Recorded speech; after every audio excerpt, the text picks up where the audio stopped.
dans cette nouvelle édition de News Report, votre magazine 100% automobile. Ravi d'être avec vous en ce mardi 17 octobre 2017. Vos réactions avec le hashtag NR17, ça se passe sur les réseaux sociaux Twitter, Facebook et Google+. Vous le voyez, aujourd'hui nous avons changé de décor pour News Report. Et oui, ça y est, cette fois nous y sommes enfin dans notre décor définitif. Et où j'espère que ce décor va vous plaire. Et pour ce premier News Report dans ce nouveau décor, je vous propose de découvrir une auto plutôt assez particulière. Elle a le style d'une Volvo, mais ce n'est pas une Volvo. Mais alors, c'est quoi comme marque? Eh bien, c'est une Polestar. Et oui, je vais vous présenter la première Polestar de série qui sera commercialisée dans les mois et semaines à venir. Alors, à quoi ressemble la Polestar 1? La réponse, c'est tout de suite dans News Report. Soyez les bienvenus. Et on commence donc avec la face avant de cette Polestar 1. Et comme vous le voyez à l'image, vous allez me dire, mais c'est pas une Polestar, Hugo, c'est une Volvo. Eh ben oui, parce qu'en fait, pour ce premier modèle, ils ont décidé de faire un coupé avec des gènes de Volvo. Alors, on retrouve bien évidemment donc, sans surprise, une face avant digne des récentes Volvo XC90, XC60 ou encore XC40, voire même S90, avec donc les feux en forme de T, avec l'intérieur en forme de T, qui est caractéristique maintenant des récentes Volvo. On retrouve également sur cette face avant une calandre, et alors qu'on a l'habitude qu'elle soit un peu barrée en diagonale, et bien là elle n'est pas du tout barrée en diagonale cette calandre, et oui, elle est vide. Ça fait un peu bizarre devant une calandre Volvo un peu vide. Sinon on retrouve un bouclier avant assez dynamique, assez sportif pour se couper, mais non, attention, ce n'est pas une Volvo, je vous le répète. On passe au profil de cette Polestar 1, c'est son nom. Et on retrouve un profil assez arrondi, voilà, un profil de coupé, sans surprise là, donc il n'y a presque rien à dire, c'est un coupé.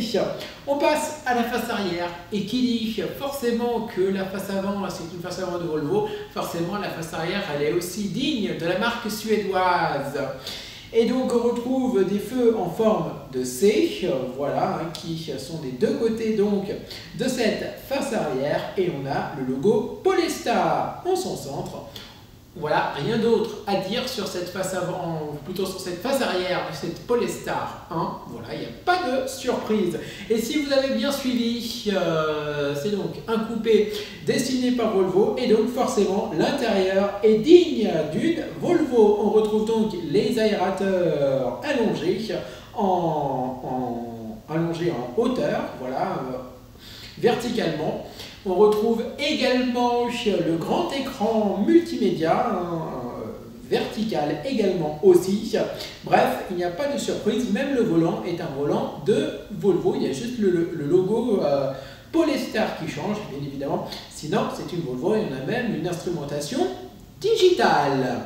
Bref, qu'est-ce qu'on peut dire en conclusion de la présentation de cette Polestar 1? Eh bien, c'est un peu décevant, et oui, parce qu'on attendait que quand Polestar allait devenir une véritable marque, on attendait que Polestar fasse des modèles un peu différents de Volvo, parce que je vous rappelle, avant Polestar, c'était des modèles sportifs. Voilà, il y avait la V60 entre autres qui était déclinée en version Polestar.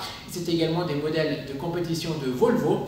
Et donc là, désormais, Polestar, c'est une marque à part entière. On espère que les prochains modèles de Polestar, il devrait y avoir un SUV, on espère que les prochains modèles, ils seront un peu plus jolis, et surtout un peu plus, pas jolis, mais un peu plus différents, et que Polestar saura se détacher de Volvo, ce qui n'est pas le cas avec cette Polestar 1.